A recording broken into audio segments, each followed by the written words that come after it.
తల మీద పోయి, నువ్వు బెత్లెహేము పోయి అతని తల మీద తైలం పోయి.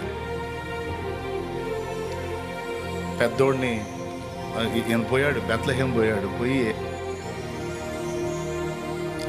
అడుగు, ఇంకను కడసారి వాడున్నాడు, అడుగు. యెషయి, నా ముందుకు వచ్చిన వాళ్ళేనా నీ కుమారులు ఇంకా ఉన్నారా?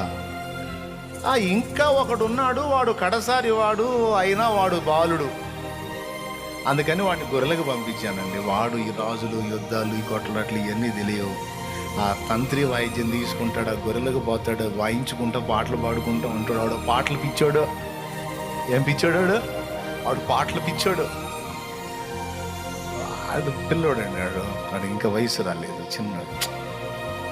అలా వాడు నువ్వు పిలిపించవా, నువ్వు కుమారులందరినీ సిద్ధపరిచి నా ముందు నిలబెట్టవా అంటే, గొర్రెలకు బర్రెలకు బేడు అంటావే, పిల్ల